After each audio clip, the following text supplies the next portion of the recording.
Merci à tous. Donc voilà, sur la question des financements, je vais inviter à venir me rejoindre. Donc Cédric Borel, directeur général chez A4MT, Vincent Cordonnier, délégué général à la Fondation Saint-Mathieu, Frédéric Gouju, directeur RSE à la Société Générale Île-de-France, et enfin Sébastien Ilouz, responsable du pôle efficacité énergétique des bâtiments, département en transition énergétique et écologique à la Banque des Territoires. Voilà, merci à vous d'avoir accepté aussi notre invitation. Donc, juste un petit retour sur nous, les financements, qu'est-ce qu'il va nous falloir. Donc, l'étude d'impact de la loi Elan menée par le ministère calibrée à 230 €, ces chiffres qu'on vous avait communiqués lors de la précédente journée immobilier, le montant nécessaire à la rénovation énergétique de du parc tertiaire. Alors, si on indexe le coût de la construction et qu'on prend en compte l'inflation, on serait plutôt aux alentours de 300 € TTC du mètre carré minimum. Mais en fait, le retour d'expérience, c'est qu'on serait plutôt aux alentours de 400 à 800 € du mètre carré, tout corps d'État confondu. Donc voilà, même si on prend une hypothèse basse de 300 € du mètre carré, sachant que l'enseignement catholique représente environ 15 millions de mètres carrés, donc on a un besoin de financement de 4,5 milliards.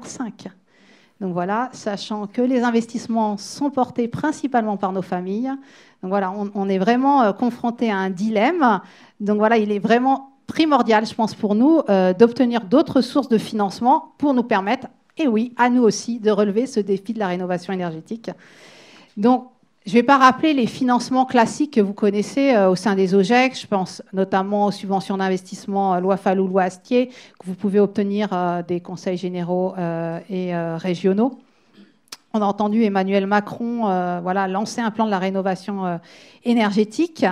Toutefois, en fait, on s'aperçoit que les OGEC ne sont pas forcément éligibles au fonds vert, au crédit d'impôt, au plan EduRénov. Voilà, vous avez été nombreux à m'interroger sur est-ce que je peux avoir plan EduRénov. Non, pour l'instant, on espère, pour l'instant, c'est non. On a une activité économique, mais notre statut associatif fait que, comparativement à une entreprise, par exemple, on ne paye pas l'IS, donc on ne peut pas avoir de crédit d'impôt. Donc voilà, comment fait-on ? Je vais passer directement la parole à Cédric, qui va nous présenter différents dispositifs particuliers de contractualisation de la rénovation énergétique. Alors, c'est vrai que c'est des dispositifs qui ne sont pas forcément encore très familiers dans notre réseau, mais voilà, on va travailler, on va vous en parler et on va avancer. Alors, merci pour votre invitation. Merci Sophie. Et puis, merci de nous réunir parce que j'ai découvert des choses en préparant dans les slides de mes voisins, des trucs que je ne connaissais pas, même si on est entre experts de l'efficacité énergétique. Donc, c'est toujours très, très utile. Cédric Borel, donc je suis le directeur général d'A4MT, Action pour la transformation des marchés. Alors, je suis le seul dans le panel qui ne soit pas banquier. Ensuite, il y a beaucoup... Ah, non, monsieur, non, d'accord. Donc, il y a un peu plus d'argent, plus on va sur la gauche, plus il y en aura. Et nous, alors, on est quoi? Alors, on est l'opérateur du concours Cube, que vous connaissez, CubeS. Cube, on fait aussi Cube dans le tertiaire classique, dans les data centers, dans les centres de sport, etc. Et dans les établissements scolaires, on est l'opérateur qui fabrique Cube, notamment pour l'IFPEB, qui est en partenariat avec la FNOGEC. Donc ça, quand on ne fait pas des concours, on est une cellule d'assistance, en fait, à des collectifs d'entreprises qui font des choses. Par exemple, de la maîtrise d'ouvrage. On aide un certain nombre de grands maîtres d'ouvrage, de très grands maîtres d'ouvrage de la place, avec une cellule technique très très professionnalisée, à relever le niveau, par exemple dans la mise en œuvre des énergies renouvelables dont on parlait tout à l'heure, dans l'efficacité énergétique, dans le design extrêmement bas carbone chez les constructeurs. Et donc un certain nombre d'actions dans lesquelles c'est un peu le mariage en fait de la pratique associative dans lequel il y a beaucoup de monde et c'est managé par des consultants chez nous. Et c'est ça qu'on appelle la transformation de marché finalement, c'est d'avoir des collectifs qui font et qui apprennent en même temps pour aussi mutualiser la manière dont on fait ces montages. D'un petit côté UFC que choisir aussi sur le matériel. Les bonnes et les mauvaises expériences, on les manage et on assiste plus de 250 entreprises dont les majors du bâtiment en France, de l'investissement et à peu près 25% de la promotion française. Mais on travaille aussi avec les collectivités un petit peu et puis avec vous, notamment sur Cubest. Donc, très rapidement, sur le côté efficace énergétique, écoutez, le petit schéma que je vous propose de partager pour illustrer mon discours, vous imaginez un établissement ou un bâtiment qui est à 40 kg de CO2 équivalent par mètre carré ou à 250 kWh d'énergie finale. Hein. C'est sa consommation à gauche et à droite, de quelque part dans une échelle d'investissement qui est logarithmique. Hein, on va de 10, alors 800, c'est quelque part dans les 800 dont on parlait. Tu pourras mettre un petit coup de stabilo sur le slide. Mais donc c'est bon, c'est un schéma à dire d'expert, hein, qui collectionne un certain nombre de retours d'expérience. Bon, la transition énergétique, c'est une course de fond. Et donc, cette course de fond, on va la jouer jusqu'aux échéances de 2030. On va la jouer après. Et j'étais ravi de comprendre à midi tous les quick wins qui ont été mis en place par l'ensemble des OGEC et beaucoup de réussite à la clé pour gérer de l'intermittence et puis toute la nomenclature des économies d'énergie dont on a parlé jusque-là. Mais en se projetant un peu plus loin, comment professionnaliser et contractualiser? Voilà un petit schéma qui fait pédagogie en entrée pour présenter la chose. Alors au début, quand vous investissez pas beaucoup, mais vraiment pas beaucoup, vous pouvez faire un cube. Ça, vous connaissez ce sujet-là. Là, c'est les usages. Et il y en a qui font en même temps ou juste après le rétro-commissioning. C'est alors ce nom barbare pour dire qu'on reprend en main la gestion technique du bâtiment, en fait. Hein. On va régler la GTB s'il y en avait une, ou on va faire des choses qui sont des économies d'énergie sur l'exploitation, dans lequel on va vraiment refaire le plus rapide, les quick wins certainement, de l'hiver dernier, plan sobriété dans les OGEC. On peut faire les deux en même temps, ça on l'a vu beaucoup, et une fois qu'on a fait ça, en fait, on va pouvoir contractualiser ou faire de la maîtrise d'ouvrage pour obtenir des économies plus substantielles. Donc, on peut soit l'acheter en maîtrise d'ouvrage directe, soit le contractualiser avec un contrat de performance énergétique. Quand c'est léger en termes d'intervention, c'est généralement le CPE fourniture-service qui est à la limite du contrat d'exploitation classique et dans lequel on va demander un peu plus que simplement la conduite des installations à l'exploitant de chauffage. Mais ça peut être aussi atteint par de l'action de maîtrise d'ouvrage. Vous avez alloti, vous avez invité les entreprises et vous avez fait un certain nombre de réformes du système de chauffage et de quelques ouvrants, par exemple, qui sont fuyants. Enfin voilà, un peu de bâti et un peu de technique. Quand on en fait davantage, en tout cas c'était l'outil qui devait être conquérant au niveau du Grenelle de l'environnement, hein, on peut faire un CPE travaux. Alors moi, je le chaîne une fois qu'on a fait le rétro-commissioning et le début, hein, c'est-à-dire qu'on ne fait pas des travaux. Faites tout de suite tout ce que vous pouvez faire au titre du plan sobriété. C'est tout ça que votre contractant, si vous faites des travaux plus importants, ne devra pas faire. Et vous l'aurez mieux fait que lui peut-être. Et lui pourra vraiment, véritablement faire de la maîtrise d'ouvrage. Alors, contrat de performance ou pas? Et là, je vais, à ce moment-là, introduire justement la question qui est posée par la FNOGEC. C'est qu'il y a trois dimensions, finalement, dans le choix des contrats et le choix de la maîtrise d'ouvrage. La première dimension, c'est quelle profondeur on va donner à ces travaux-là. Quelle profondeur, quelle ambition d'économie d'énergie on va aller chercher tous ensemble. Ça, c'est une première question très, très importante. Le deuxième sujet, ça va être, est-ce qu'on souhaite une garantie ou pas? À partir du moment où on a un certain montant d'investissement, est-ce qu'on souhaite que la personne qui exécute en face le contrat le garantisse les résultats et s'engage, ce qui est quand même plus confortable, mais demande de préparer différemment les contrats. Et le troisième sujet, c'est qui finance dans la boîte à outils, et c'est justement la question qui est posée. Chez les collectivités, le CPE, avec beaucoup de travaux, peut être porté par un marché global de performance dans lequel il y a du financement qui est apporté par l'opérateur qui va prendre le contrat. Et là, on est dans les grandes manœuvres de la maîtrise d'ouvrage, et tout ça donc, dans une boîte à outils qui est parfaitement maintenant, je pense, en 2023, établie. C'est-à-dire l'ensemble des instruments, je pense, est assez mature, en tout cas pour réaliser ça. Là, on est dans le début de la courbe. Bien sûr, hein, alors il y a quelque chose qui nous plaît bien, c'est la rénovation profonde. Et là, si on est en carbone, hein, pour rebondir sur ce qui a été dit juste avant par les confrères, la rénovation profonde, il va falloir taper lourd, taper dur, et surtout aussi avoir une réflexion énergie et carbone, parce que les deux cibles, les deux objectifs sont balisés par la réglementation. Et il est très probable que le décret tertiaire se durcisse de carbone, finalement, dans l'exercice qui aille jusqu'à 2030. On a un package européen qui vient d'être voté, Fit for 55, qui va demander un effort important sur le CO2. Et l'instrument décret tertiaire, dispositif éco-énergie tertiaire, pourrait se renforcer de carbone dans les 7 années suivantes. Donc, on ne sera pas seulement du coup sur une réflexion pure de maîtrise de l'énergie. Je suis très sensible aux mots de ROI qui ont été donnés tout à l'heure est-ce que photovoltaïque versus maîtrise de l'énergie? Oui, maîtrise de l'énergie, substitution de source. Ça, c'est l'avenir qui nous attend. Et tout ça se finance.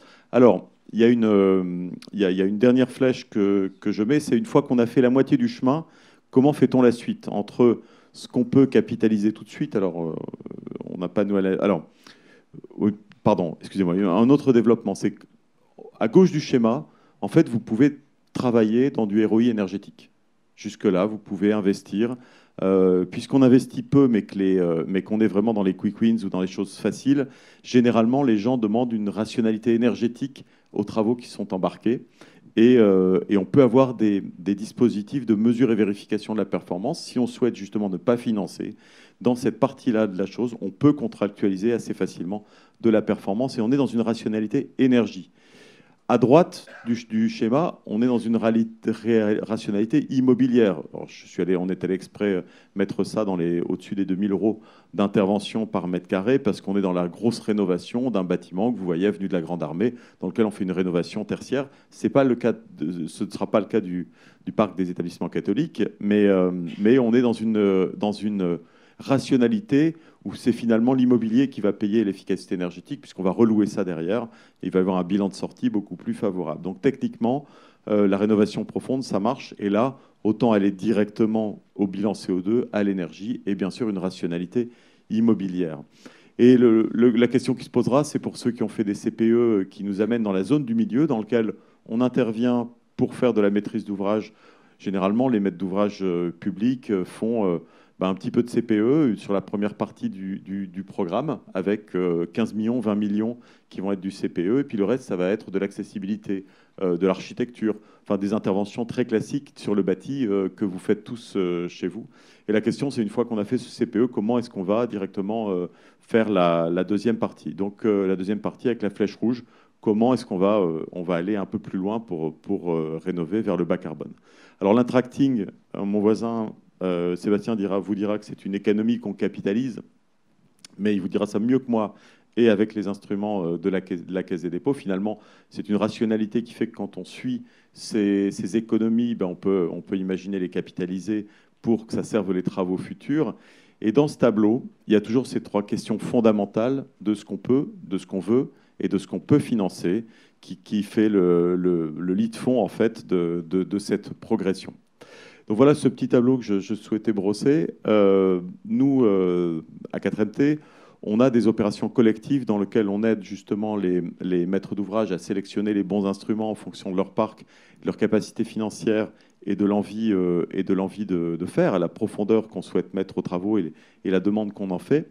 Et en tout cas, sur le sujet, ça brosse un panorama de l'ambition et du champ de la progression vers 2030-2040 qu'on souhaite. Et tout ça, au temps de l'immobilier, ça se prépare maintenant. Voilà.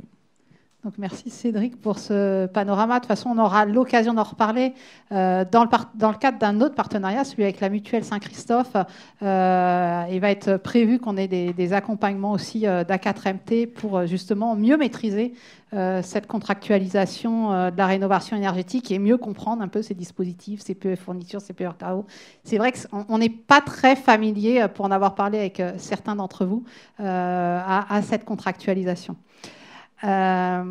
Donc voilà, ce matin, pareil, au niveau des financements, on a souligné un peu cette difficulté en fait à se retrouver dans les possibilités de financement, notamment financement public. Et donc, voilà, j'interroge Sébastien pour qu'il nous en dise plus un peu sur d'autres modalités de financement de nos travaux de rénovation énergétique, parce qu'il va falloir qu'on passe à la vitesse supérieure. Oui, merci, merci Sophie, merci pour cette invitation. Alors c'est vrai que d'habitude, moi j'ai plutôt un discours qui est tourné vers les collectivités territoriales, vers les bâtiments de l'État, plutôt vers le bâtiment public, mais effectivement, il me semble important de faire le parallèle et de vous raconter un peu une histoire, quelque part, l'histoire qu'on a conduit maintenant depuis quelques années sur ce secteur-là. Et je pense que, enfin, j'espère que ça vous inspirera. Et il y a aussi des choses très pratico-pratiques hein, que vous pourrez mettre en place tout de suite. Ah, je vois, il y avait des petites choses en plus, mais on va le faire tourner. On continue. Alors là, on allait trop vite, mais on va revenir en arrière. Voilà, la gâchette est sensible. Alors moi, ce que je voulais vous raconter comme histoire, c'est... alors déjà, vous raconter, mais très rapidement, l'histoire de la création de la Banque des Territoires, ça tient en 10 secondes. C'est juste que quand on s'appelle Caisse des dépôts, qu'on fait plein de choses dans tous les sens, on a un peu un problème de lisibilité de notre positionnement, de notre offre. Poser la question aux Français, est-ce que vous connaissez la Caisse des dépôts? Ils répondent oui. Qu'est-ce qu'elle fait? Et là, c'est déjà un peu plus compliqué. Donc, on a un peu réaligné nos différents métiers. Et il y a un métier qui s'appelle la Banque des Territoires, en fait, qui est l'action de la Caisse des dépôts tournée vers la transition écologique et sociale des territoires. Donc voilà, ça c'est pour vous dire ce que c'est que la Banque des Territoires. Créée en mai 2018, et ce même mois, même jour, même en mai 2018, on a signé une convention avec le gouvernement pour la rénovation des bâtiments des collectivités territoriales. C'est le grand plan d'investissement pensé par Pisani-Ferry. Et donc, on s'engageait à mettre en place une enveloppe de 500 millions d'euros de fonds propres et de 2 milliards d'euros de prêts. La Caisse des dépôts, elle a deux bilans. Elle a un bilan sur section générale, c'est les fonds propres, il met directement le trésor de guerre de la Caisse. Et puis, on a la section sur fonds d'épargne, qui, là, c'est l'épargne des Français, livret A, livret développement durable, qu'on distribue, mais là uniquement en prêt, pas en investissement, pour éviter tout risque de perte en capital. Donc, sur ces solutions-là, ça avançait pas beaucoup. C'est-à-dire que nous, on avait des milliards et des milliards, mais pas de projet. Et en fait, la problématique, c'est surtout qu'il n'y avait pas de projet parce que les collectivités et aussi beaucoup les bâtiments de l'État avaient beaucoup l'habitude de faire du neuf et très peu de la rénovation, et encore moins de la rénovation en continu, en exploitation. Et donc, on était vraiment sur un blocage, sur une inaction. Et le coût de cette inaction-là, il continuait quand même très lourdement à avancer. Et donc, on s'est dit, il faut qu'on trouve un outil qui va débloquer tout ça, qui va faire en fait la conduite du changement. Et c'est l'Intracting, en fait. Alors, l'Intracting, financièrement, je vous dis, c'est pas un truc très compliqué.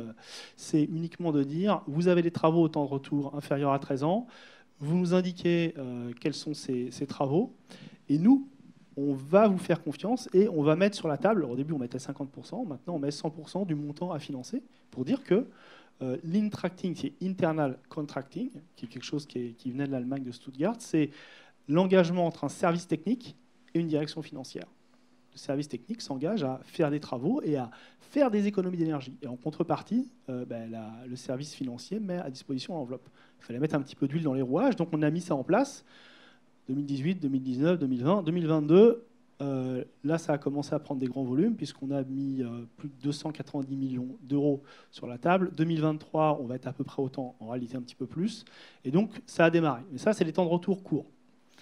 Ensuite, il y a justement l'étape d'après, c'est comment on fait une fois qu'on a fait ces investissements, mais qui font 10-15% d'économie, c'est ce que montrait Cédric. Pour aller plus loin, eh bien, dans ces cas-là, il faut aller vers des contrats de performance énergétique. Mais pour aller vers ce type d'opération de massification, il faut avoir une vision globale sur son patrimoine et mettre en place une forme de stratégie patrimoniale qui intègre le coût global, qui intègre les énergies renouvelables, le changement d'énergie, qui intègre le cycle de vie immobilier. Vous n'allez pas vous amuser à changer des fenêtres si elles ont encore quelques années de durée de vie, vous allez plutôt privilégier celles qui sont vraiment mortes. Donc toute cette logique-là, c'est quelque chose qui se construit, qui met du temps et qui repose sur la connaissance de son parc.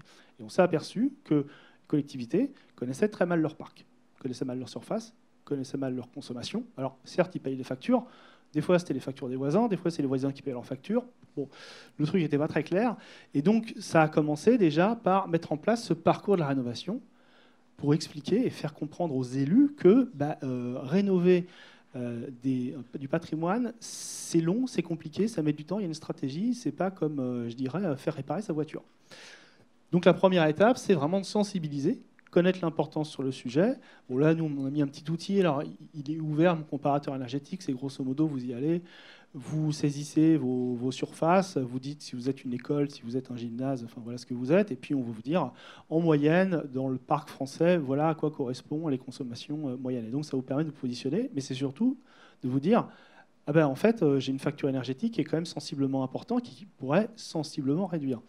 Donc cette mobilisation, cette sensibilisation, elle a déjà été un peu faite en 2022 avec l'exposition du prix de l'énergie, mais l'esprit humain étant ce qu'il est, il a tendance à vite oublier puis à passer à d'autres priorités. Donc n'oublions pas cette priorité de la rénovation si on veut continuer à construire. Connaître ensuite toutes les données qui permettent, dont j'ai déjà parlé, de pouvoir travailler son patrimoine. Surface, consommation. Alors vous me direz avec le décret tertiaire avec Opéra, vous êtes déjà un petit peu obligé de le faire pour les bâtiments de plus de 1 mètre carré, mais de compiler ces données, c'est vraiment très important. Et là, comme Sophie m'a demandé de recenser quelques aides, je l'ai fait, même si je ne suis pas un spécialiste des aides tournées vers le privé, mais vous aurez au moins les références. Donc il y a le DIAG Perfimo qui est porté par nos cousins de la BPI. La bonne nouvelle, c'est que ce DIAG Perfimo sera bientôt abondé par l'ADEME, donc ça permettra un petit peu d'améliorer le coût de ces diagnostics. Si vous êtes en dessous de 1000 m², donc là, il y a le SAR. Le SAR, c'est le service d'aide à la rénovation, plutôt des logements, mais sur lequel il y a un petit volet sur les bâtiments de moins de 1000 m², et ça vous permet d'avoir des conseillers. Donc avec ça, vous connaissez déjà, vous faites la cartographie de votre parc. Ensuite, vous pouvez, là, construire une stratégie. Alors, en fonction du maître d'ouvrage que vous êtes, entre avoir 2 écoles à 500 m² et avoir un parc beaucoup plus important, je pense que la palette, elle est large, le travail n'est pas le même, mais ça relève toujours de dire je vais orienter mes actions sur des petits travaux à temps de retour court, des rénovations type énergétique, des rénovations lourdes, un petit peu ce qui était montré là, et faire ces grands choix. Et là, pareil, le DIAC Perfimo peut vous aider à faire ça. Et ensuite, c'est la programmation. Donc là, c'est vraiment les études opérationnelles et les missions de maîtrise d'œuvre ou d'AMO pour la partie contrat de performance énergétique. Il y a une autre aide qui s'appelle Booster Entreprise, là cette fois-ci de l'ADEME, qui me semble intéressante. Et ensuite arrivent les dispositifs de financement. Alors bien évidemment, il faut les intégrer dans sa stratégie, mais c'est à ce moment-là qu'ils sont actionnés. Donc les certificats d'économie d'énergie, vous les connaissez, je ne rentre pas plus dans le détail. Les aides fonds chaleur, c'est les aides à la géothermie et à la biomasse. Le prêt, entre guillemets, bancaire classique, je pense qu'il sera peut-être développé aussi par ailleurs. Cet in-tracting, mais que vous pouvez vous approprier vous-même. Hein. Nous, on a des collectivités qui nous ont dit « l'idée, elle est super, mais on va le faire sans vous ». Il n'y a pas de problème. Hein. La ville de Lille l'a fait. Il y a d'autres villes qui ont fait ça. Donc cette logique du fonds de financement qui permet de faire effet boule de neige sur les économies d'énergie et de les capitaliser, c'est un concept que vous pouvez tout à fait vous approprier. Et nous, on interviendra lorsqu'on est sur des contrats de performance énergétique de taille vraiment importante en montant, et sur lequel on peut faire ce qu'on appelle du tiers investissement, c'est-à-dire créer une société de projet. Mais j'ai vu dans la table ronde qu'il y avait déjà eu des initiatives de création de société, par exemple pour la partie photovoltaïque. Et cette société de projet va assurer la réalisation de l'opération, son financement, l'exploitation des installations, parce que pour qu'il y ait garantie, il faut qu'il y ait exploitation de ces installations. Et puis, donc, quelque chose de très packagé qui vous permet d'avoir un niveau de délimitation de responsabilité très clair. Donc ça, c'est une possibilité plutôt sur les parcs importants. Et puis ensuite, le suivi des consommations énergétiques. J'aurais pu le mettre au tout début aussi, bien évidemment, parce que ça, c'est quelque chose qu'on fait en continu. Alors, pour illustrer, je parle de Sobre Énergie, qui est une de nos filiales communes avec la Poste Immobilier, mais il y en a d'autres, bien évidemment. L'idée, c'est d'avoir ce suivi. Et déjà, avec ce suivi, vous vous apercevez que vous pouvez améliorer, ce qu'évoquait Cédric tout à l'heure, l'exploitation. Améliorer l'exploitation, c'est un coût zéro, c'est la première chose à faire. Donc, en réalité, vous voyez que la question c'est plus la question de la mise en action et du fait qu'il faut éviter de perdre trop de temps pour passer en action que réellement des modalités très fines de financement. Moi, il y a une anecdote que je donne assez souvent. Avant, pour l'intracting, on autorisait des tranches sur 5 ans. Donc, on pouvait accorder une avance et la collectivité la tirait sur 5 ans. À un moment, on s'est dit, notre travail, c'est aussi de faire accélérer cette transition écologique. Donc, on va plutôt dire que c'est sur 3 ans et inciter les collectivités à raccourcir. Alors, au début, elles disent, bah ouais, mais moi, j'ai des services techniques qui sont dimensionnés et j'avais pas prévu ça comme ça. Bon, le meilleur argument à chaque fois, c'est, mais regardez, si vous raccourcissez en 3 ans, le volume d'économie d'énergie que ça engendre et de quelle masse financière on parle. Et du coup, les montants deviennent relativement importants et relativement incitatifs à accélérer ce passage en action. Donc ça, c'est, je pense, quelque chose d'intéressant. Et si vous avez quelque chose à retenir de mon intervention, au-delà des petites propositions là, sur les financements de la phase audit et investissement, c'est cette idée qu'il faut commencer, même petit, mais se mettre en action le plus tôt possible. Voilà. Donc, merci beaucoup. Du coup, on va poursuivre avec les banquiers et donner la parole donc, à la Société Générale et Frédéric Gouju. Et je profite en même temps pour remercier la Société Générale parce qu'on est chez vous. Donc, merci doublement. En tout cas, on est ravis de vous accueillir. Alors, donc, Frédéric Gouju, donc, moi, je suis le directeur RSE sur la partie Île-de-France Sud. Alors, avant de commencer à rentrer un peu dans le détail du financement, c'est déjà pourquoi Société Générale s'intéresse à la RSE, parce que ça me semble être important. On est sur une activité qui doit se transformer, comme beaucoup d'activités de grandes entreprises. La banque n'est pas nativement RSE parce qu'elle fait beaucoup de calculs, d'AGIO, beaucoup de serveurs, beaucoup d'ordinateurs. Donc, on a un sujet important de transformation. On a aussi dans la trajectoire de la banque le scope 3 qui est tout ce qui est la partie financement et les impacts des financements que réalise la banque. Donc c'est ce qu'on voit d'ailleurs très régulièrement souligné par les analystes sur les engagements sur le pétrole, sur tous ces sujets-là. Donc sans rentrer dans le détail, nous en fait ce qu'on s'est aperçu c'est qu'on est en pleine transformation, on est en train de travailler globalement sur une nouvelle trajectoire, il y a un certain nombre d'engagements qui ont été pris. Ce qu'on s'aperçoit c'est que c'est un travail qui est compliqué de se réinventer, de réécrire une trajectoire. Et on s'aperçoit qu'à l'image, à la taille de la Société Générale, on peut y allouer des moyens. On peut aussi imaginer que dans certains cas, c'est plus difficile. Et moi, ma trajectoire, elle est à la fois sur le monde de l'entreprise et le monde, bien sûr, des associations et de l'institutionnel. Mon job, c'est à la fois de former donc, les collaborateurs que l'on a, des chargés d'affaires. Sur l'Île-de-France, on est divisé en deux directeurs RSE. Sur ma partie, j'ai à peu près 180 commerciaux que j'anime, que je forme. Et puis surtout d'aller en clientèle, voir les entreprises, vous rencontrer, pour ne pas se focaliser que sur la conséquence qui est le financement, parce que j'aurais tendance à dire que tout le monde sait le faire, c'est plus être dans une démarche de réflexion, non pas pour donner des leçons, parce qu'on est encore une fois, on apprend tous en marchant sur ces sujets-là, mais plus en se disant, globalement, déjà s'assurer que quand je suis dans le monde de l'entreprise, la trajectoire réglementaire, elle est connue et elle est bien intégrée. Parce qu'on parle de décret tertiaire, je fais encore des rencontres et des rendez-vous pour lesquels il y avait une méconnaissance sur le décret tertiaire et le décret tertiaire n'est pas embarqué.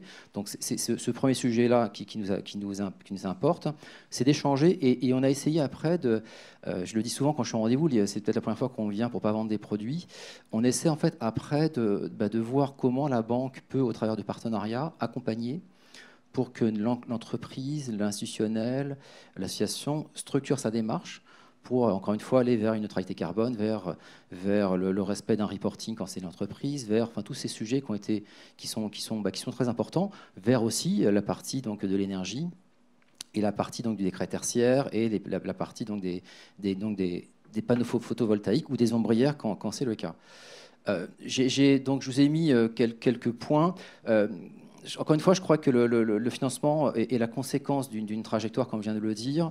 Je pense quand on parle de trajectoire carbone, c'est vrai que régulièrement, on évoque avec les clients le diagnostic carbone, parce que c'est quand même un point de départ qui est pas inintéressant. Donc on a cherché donc encore une fois des partenariats extérieurs on a Carbo qui nous fait ça très très bien et ça permet, et je pense notamment parmi les OGEC, Carbo propose comme ça pour les OGEC qui seraient intéressés d'ailleurs pourquoi pas que ça ait un effet pédagogique, c'est-à-dire que une classe ou une partie à définir peut porter le sujet de la collecte des data, parce que c'est quand même des collectes assez importants, et ça peut devenir du coup un projet pédagogique d'aller mener en fait le diagnostic carbone à partir de là. Donc c'est des sujets comme ça qu'on essaie de pousser quand moi je vous rencontre, donc le diagnostic carbone permet encore une fois d'être la pierre angulaire la point de départ de où est-ce que j'en suis et comment je m'y prends pour ensuite aller vers le décret tertiaire et la mise en place donc de ces panneaux photovoltaïques qui vont nous permettre avec l'autoconsommation de venir réduire la trajectoire et d'améliorer en tout cas la trajectoire. Alors la démarche encore une fois de Société Générale, c'est certainement pas de le faire en propre tous ces sujets-là. Nous, ce qu'on a voulu faire, on a créé ce qu'on appelle le ciblage client. En fait, c'est un système qui va permettre de scanner vos bâtiments et de voir si par rapport au toit, par rapport à l'orientation de ces toits, par rapport à le fait que ce soit ombragé, pas ombragé, par rapport à des contraintes tout autour, les aéroports par exemple, ou des contraintes qui peuvent être l'haussmannien, le bâtiment haussmannien, ou des contraintes de monuments historiques tout autour. Ça va nous faire une première sélection et nous dire attention les contraintes, ou au contraire et nous calculer un potentiel alors qui est encore une fois très à prendre avec beaucoup de recul d'une production d'énergie. Et ça, quand on est et quand moi je suis donc sur le terrain auprès donc de nos clients, ça nous donne déjà une première approche et en fonction de cela, et c'est là où c'est important, et si bien sûr il y a appétence, on fait intervenir des gens dont c'est le métier. Donc on a 3 partenariats qui sont Léon Gross, qui sont Legendre et qui sont Apex, qui au niveau national vont venir directement se rendre sur place, voir les contraintes qu'impose la mise en place de ces panneaux ou de ces ombrières, pour que le moment venu, ils vous disent si oui ça a du sens ou si ça n'a pas de sens. Si, en tout cas, le retour sur investissement, s'il a du sens et sous quelle durée, ça peut s'entendre. Ils vous font un devis et puis là on revient à notre métier qui est notre métier de base, hein, c'est le financement. Notre raison d'être, c'est bien sûr le financement de la transition énergétique. On veut effectivement, au travers de tout ce qu'on met en place et la nomination dans chacune des régions, on est 11 régions, d'un directeur RSE et des formations. L'ensemble des collaborateurs sont formés sur une posture, ce qu'on appelle la formation posture RSE, que l'on met en place pour, encore une fois, pour chacune des démarches, on ait vraiment les bons réflexes. Quand je dis on, les charges d'affaires et bien les réflexes pour faire en sorte que nos clients se posent les bonnes questions et puissent effectivement enclencher une démarche. Ça, c'est vraiment ce qui nous importe. Donc, une fois qu'on a dit ça, donc le devis est remis, on finance. Et derrière, bien sûr, Léon Gross, je ne sais pas si c'est moi qui fais le trait, derrière tout ça, donc, Léon Gross va Léon Gross ou les trois en tout cas, accompagnera bien sûr de bout en bout jusqu'à la demande de permis, les demandes de travaux et bien sûr le raccordement. Donc ça répond aussi. Notre volonté a été quand même sur ce sujet-là d'aller chercher j'entendais tout à l'heure les risques d'installation et de bien vérifier à qui on confie ces sujets-là. C'est pour cela aussi qu'on a mis du temps à nouer ces partenariats et on a voulu vraiment avoir des gens qui, dans 10 ans, aient encore pied sur rue pour éviter de se retrouver à effectivement vous mettre en relation avec des qui n'auraient pas en tout cas la solidité qu'on recherche. Alors pour financer, ce qui est important dans une trajectoire RSE, même si là on est que sur la partie économie d'énergie et financement, donc de la transition énergétique, ce qui est très important dans tout ce qui est reporting, dans tout ce qui est trajectoire RSE, c'est bien évidemment il y a le constat, donc on commence par une évaluation que l'on peut faire qui permet de voir où est-ce qu'on en est, et puis après il y a j'allais dire les preuves d'une démarche qui est enclenchée, parce qu'on ne peut pas rester sur quelque chose, et le décret tertiaire le démontre, parce que les moins 40% de consommation d'énergie à un horizon 2030 font qu'il faut effectivement être actif et dans l'action. Donc, on a voulu mettre en place 2 enveloppes. Une première enveloppe qu'on appelle le prêt environnemental et social. Alors, pour le coup, les OGEC, l'accès à l'éducation et la formation, ça fait que vous êtes nativement éligible à cette enveloppe-là. Ça vous permet bien évidemment d'identifier dans vos investissements au global que la part en fait, que vous consacrez à la partie donc de la transition énergétique et tout le reste, parce qu'on peut financer bien sûr l'isolation des bâtiments, on peut financer les énergies renouvelables, donc les bornes électriques, enfin tout ce qui peut exister comme énergie renouvelable, donc les PV, les panneaux photovoltaïques, le transport, voilà. Donc ça c'est la première enveloppe. Alors c'est pas 15 ans, c'est même plutôt 20 ans pour le monde associatif, on va un peu plus loin. Et puis c'est de 5 000 euros à, j'entends ça dire, jusqu'à ce qu'on puisse plus vous financer ou que le projet soit donc au bout. Après, on a voulu aussi, alors c'est peut-être un peu plus vrai sur le monde de l'entreprise, mais on le met aussi en place sur le monde donc comment dire associatif. EcoVadis, non, c'est plutôt Carbo. Là, l'idée, c'est quoi? On va regarder donc bien sûr ce qu'on finance, mais on va surtout regarder l'engagement qu'il y a d'une transition et d'une transformation donc énergétique. Ça veut dire qu'en fait, on fait une évaluation carbone, par exemple, et donc ce qui fait que ça plante le décor d'où est-ce qu'on en est sur l'impact carbone. On se fixe dès à présent, dès la signature du contrat de prêt, un point étape à 2 ans et un point étape à 4 ans, où on prend l'engagement d'une réduction donc, de l'impact carbone que l'on va avoir au travers de tout ce qu'on va pouvoir mettre en place au travers des 7 ans maximum qu'est ce prêt. Alors, la petite carotte, c'est une baisse de taux de 5 points de base. L'important, c'est que ça démonte et ça permet de communiquer ensuite sur la trajectoire et sur comment on engage donc la trajectoire. Et cette clause de revoyure avec la banque fait que ça permet derrière encore une fois, de faire un point étape. Alors, c'est un peu moins, vous n'êtes pas concerné par ces sujets-là, mais les sujets de reporting où il faut à tout moment pouvoir, notamment le CSRD, qui est un gros pavé, un gros glaçon qui est en train de se mettre en place sur l'entreprise, sur le monde de l'entreprise, où il faudra en permanence être en mesure de démontrer très précisément où on en est dans l'engagement que l'on a de réduction de l'impact carbone. Ces pré-impacts permettent aussi de faire un point étape et déjà de montrer qu'on a avancé, qu'on est en avance, en retard, parce que le CSRD nécessitera d'être à tout moment en mesure d'apporter des points suffisamment précis pour être audité ou auditable comme un bilan le peut l'être par exemple. Voilà en fait ce que Société Générale souhaite faire. La volonté, encore une fois, de Société Générale, c'est d'être un acteur important de cette transition énergétique. Notre volonté, c'est d'apporter l'expérience que nous vivons en nous transformant au travers d'un certain nombre de partenariats que nous avons pour qu'à chacune de vos demandes et des demandes de nos clients, qu'on puisse apporter une réponse, qu'elle soit plutôt en direct quand on a la connaissance ou qu'on aille voir chercher la ressource sur des experts qui ne se situent pas nécessairement dans la banque. Voilà. Merci beaucoup. Donc, pour conclure cette table ronde, donc il reste un intervenant. Voilà, donc il était important aussi de ne pas oublier les financements propres à notre réseau, donc les partenaires qu'on a propres à l'enseignement catholique.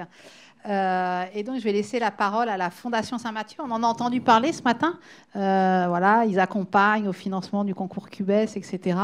Vous connaissiez déjà, sans doute, pour un certain nombre d'entre vous, les aides directes qu'ils pouvaient octroyer ou les aides remboursables, etc. sur les travaux. Et là, maintenant, vous avez des spécificités aussi sur les travaux de rénovation énergétique.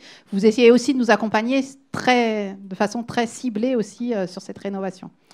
Oui, tout à fait. Donc, la Fondation Saint-Mathieu, ce sont d'autres ressources que celles qui ont été évoquées jusqu'à maintenant. Ce ne sont pas les capitaux propres, ce n'est pas l'emprunt, ce ne sont pas les subventions publiques, c'est les ressources issues de la générosité qui peuvent quand même constituer un complément utile pour le financement des travaux énergétiques. Donc, à la Fondation, on a à la fois de quoi aider des campagnes d'appel à dons, aider de la recherche de mécénat, et recevoir aussi des legs. N'oublions jamais dans l'enseignement catholique tout ce que les legs ont pu apporter pour l'existence aujourd'hui de nos écoles. Aujourd'hui, qu'est-ce que je voudrais dire rapidement, c'est que oui, on veut bien vous aider, enfin, on est prêt à vous aider, on met à disposition des compétences humaines, des outils, notamment sur les dons affectés, sur des dons fléchés pour vos projets, notre plateforme J'aide mon école, et parallèlement sur nos ressources libres. On a réfléchi à ce qu'on pouvait faire pour aider à la rénovation énergétique des bâtiments et on s'est situé, comme vous le disiez, sur les phases d'amorçage au début de la réflexion. Donc c'est Marie-Christine Desoye qui en parlait pour le Val d'Oise, pour le concours CUBES. Et je voudrais juste développer un tout petit peu un exemple de ce qu'on a fait aujourd'hui sur l'interdiocèse de Reims et de Châlons pour aider des établissements de moins de 1000 m², donc qui n'étaient pas inclus dans la démarche du décret tertiaire, à malgré tout rentrer dans une démarche d'audit énergétique. Et donc, on a pris en charge le coût de cette démarche. Ils n'ont pas d'obligation de rentrer dans Opérate, mais c'est quand même intéressant qu'ils rentrent dans cette démarche, qu'ils utilisent les outils, et c'est ce que nous avons financé. Voilà. Donc, on est bien là pour aider à amorcer, et on est là en priorité pour aider les plus petits établissements. On sait bien qu'on a beaucoup de petits établissements sur nos territoires, et on est là en priorité pour leur venir en aide. Donc n'hésitez pas à nous solliciter et à solliciter le réseau de nos fondations locales. Dans les deux cas, le Val d'Oise comme Reims-Ardennes-Chalon, on s'est appuyé sur la connaissance locale en main dans la main avec les UDEGEC pour trouver les bons prestataires pour rendre le bon service. Donc, merci beaucoup. C'est super parce qu'en fait, on a déjà respecter le timing, mais en plus, on a pris de l'avance. Donc, ça va nous permettre de prendre des questions, ce qu'on n'a pas pu faire avant. Donc, ce que je vous propose, c'est de prendre déjà des questions de l'intervention de là. Si on a éventuellement une ou deux questions après sur l'intervention précédente, on essaiera d'y répondre si on a encore 5 minutes. Donc, je ne sais pas s'il y a des questions sur toute cette table ronde, sur les différents acteurs qui ont pu vous parler des financements.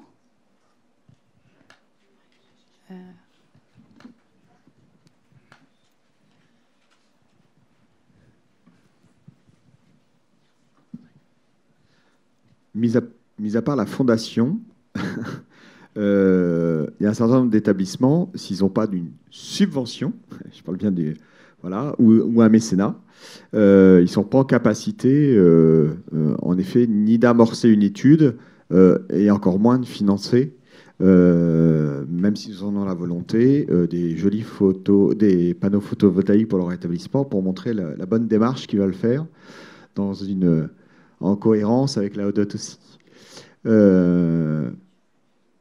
Sachant que il faut que ça soit l'OGEC qui investisse, si c'est le cas, puisque c'est le seul qui peut avoir un retour sur investissement s'il a une autoconsommation au moins partielle, comme ça nous a été dit tout à l'heure.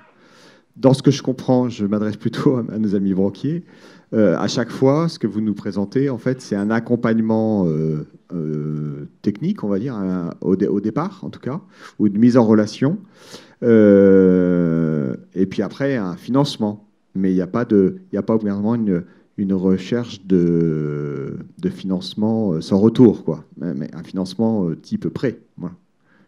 Vous ne faites que du prêt. Il n'y a pas des subventions qui peuvent venir abonder un financement. Alors, pour ce qui concerne la Banque des territoires, notre logique, nous, c'est une logique sur fonds propres. Donc, c'est la logique investisseur que j'évoque. Cette logique investisseur, c'est une logique qui consiste à créer une société de projet. Dans cette société de projet, de prendre en charge ces risques. Et du coup, ces risques-là sont portés par la société et en risque de perte en capital. Donc, ce sont ces fonds propres qu'on met. Donc, c'est une mécanique qui vous permet, vous, de votre côté, de limiter les risques, d'avoir quelque chose de packagé et d'avoir des garanties sur les réductions des consommations énergétiques. Premier point. Deuxième point, ce que moi je veux... Alors, avec un engagement en kilowattheure. Dans le cadre des contrats de performance énergétique, ce qui vous est toujours garanti, c'est un niveau de réduction en kilowattheure. Personne, sur des contrats de performance énergétique sérieux, ne prend un risque sur les prix. Et c'est aussi très intéressant, par exemple, si vous êtes confronté à un besoin de changement d'énergie, vous auriez une chaudière fuel qui est frappée là, par l'interdiction. Est-ce que vous avez envie vous-même d'entreprendre votre forage géothermique ou est-ce que vous préférez avoir une solution qui vous garantisse d'avoir une fourniture d'énergie avec un niveau d'investissement prévu? Voilà, c'est ce genre de questions-là. Et puis après, plutôt à titre personnel, moi je viens aussi en vous montrant ce qui a été fait par ailleurs. Il y a quelque chose aussi d'intéressant qui a été fait par ailleurs pour les collectivités, c'est de lancer un grand programme C2E qui a été lancé avec la FNCCR, qui est la Fédération des syndicats d'énergie, vais-je dire, donc une émanation des collectivités, c'est de financer les économes de flux, donc des conseillers qui sont mutualisés. C'est comme les conseillers en énergie partagée de l'ADEME, si vous voulez. Eh bien, c'est un programme qui a été financé dans le cadre des C2E. Dans le cadre des C2E, vous pouvez monter les programmes. Le programme Cube est issu des C2E. Il y a beaucoup de programmes. Baisse les watts, qui est un programme de La Poste, auquel vous pouvez aussi être accompagné, est un programme C2E. Donc, ce sera intéressant, par exemple, à votre échelle, de vous poser la question de monter un programme C2E. Alors il faut qu'il y ait un gestionnaire, hein, il y a un petit peu de paperasse administrative, on aime tous ça, mais ça vous permettrait du coup d'avoir des moyens et d'essayer de mutualiser un petit peu les choses, par exemple. Côté Société Générale, on n'a pas une démarche qui est aussi complète que la Banque des Territoires. C'est aussi pour ça qu'on se complète. Nous, ce qu'on fera, et quand il y a des demandes comme ça, c'est sur les C2E, voir comment on peut vous accompagner pour vous mettre en relation avec des gens dont c'est le job, que de vous donner, effectivement, de vous guider sur les travaux à réaliser, dans quelles conditions et comment les réaliser, et d'aller chercher les C2E. Mais notre approche, elle est moins complète que ce que fait la Banque des Territoires. Où on reste, nous, sur un accompagnement, encore une fois, très ponctuellement, sur comment aller chercher les C2E et sur quels travaux ça pourra correspondre. Mais ça ne répond pas, effectivement, à votre question d'un accompagnement plus large. Nous, on fera à partir de ces C2E-là, qui seront l'approche que l'on aura. On viendra financer derrière, mais on n'aura pas une démarche qui ira au-delà.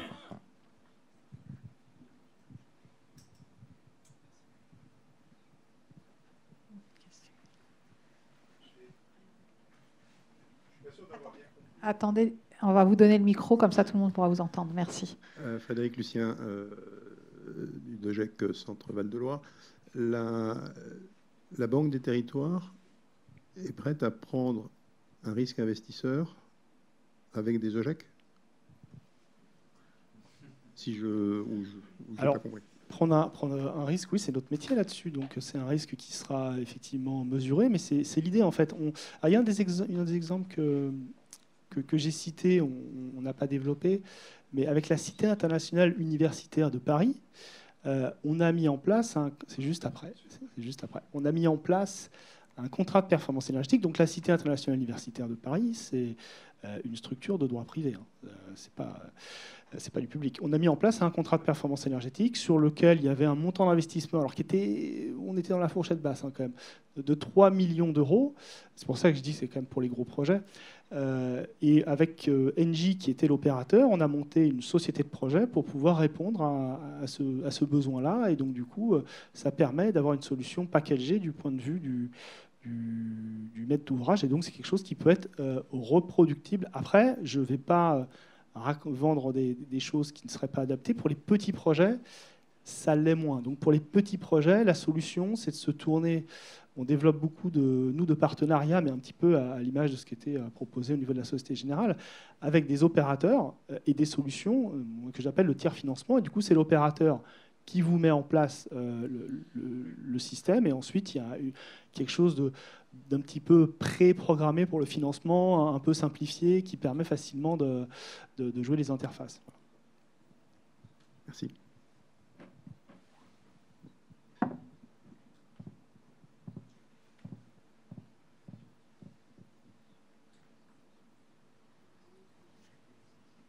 Pas d'autres questions sur cette table ronde? Alors, je jette un coup d'œil. Il y a encore des intervenants de la table ronde précédente. Hein, si éventuellement vous voulez, je regarde l'heure en même temps. On a encore 5 minutes d'avance, hein, si on veut poser une ou deux questions. Non, vous avez tout compris. Vous repartez reboosté. Et, voilà, on aura d'autres témoignages lors d'une prochaine journée immobilier. Donc, du coup, je remercie. Ah.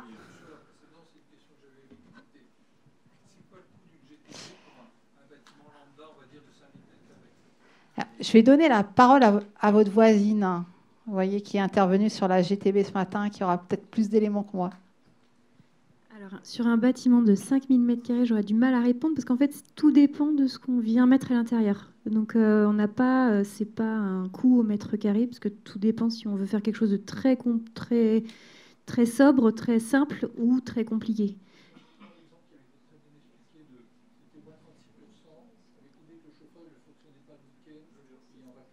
Oui, alors du coup, moi j'ai juste, alors, en ordre de grandeur, j'ai juste un établissement qui a mis en place une GTB, donc un établissement qui se trouve près de Chartres. On a 45 000 m². Ils ont ça gros, ouais, ils n'ont pas équipé tous les bâtiments. Ils ont élargi la GTB qui était déjà en place. Ils en ont eu pour à peu près 100 000 € et ils ont eu 60 000 € de C2E. Donc il y a 100 000 € et 60 000 € de C2E. Donc ils ont eu un reste à charge à 30 000 €, sachant que s'ils avaient fait l'opération 40 000 €, parce que c'est 96, c'est un peu moins de 100 000 €, pardon. Et en fait, s'ils avaient fait l'opération là en fin d'année, les C2E ont beaucoup augmenté, donc ils auraient quasiment remboursé. Voilà. Je me permets Oui, de compléter la réponse, même si moi je suis là en tant que structure propriétaire d'ensemble immobilier de l'enseignement catholique. Je connais un peu le sujet et la problématique des GTB. Le gros problème du coût, c'est presque impossible à vous donner un coût ratio mètre carré. Parce qu'avant de faire de la gestion technique du bâtiment, il faut que votre bâtiment puisse être piloté. Donc est-ce que vos équipements sont suffisamment adaptables pour qu'on puisse les piloter? Parce que s'ils ne sont pas adaptables pour qu'on puisse les piloter, il faut déjà remplacer une bonne partie de vos équipements. Et seulement après, vous avez toute la partie numérique qui vient gérer et piloter l'investissement. Mais pour piloter, si vous voulez, c'est un peu comme si votre voiture a pas de frein, une vieille voiture avec des freins à tambour, ne mettrait jamais un ABS dessus, quoi. Donc il faut déjà changer les freins avant d'imaginer mettre un ABS. Donc la gestion intelligente du bâtiment, le prix va déjà dépendre de l'investissement de départ pour que les équipements soient effectivement pilotables.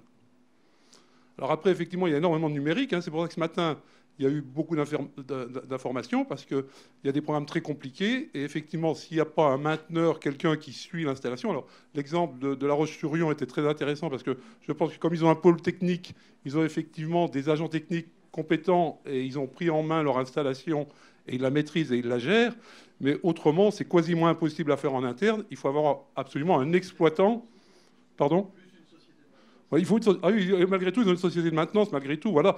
Je pense qu'une GTB, si vous la gérez en interne, c'est courir à la catastrophe. Merci pour ces précisions.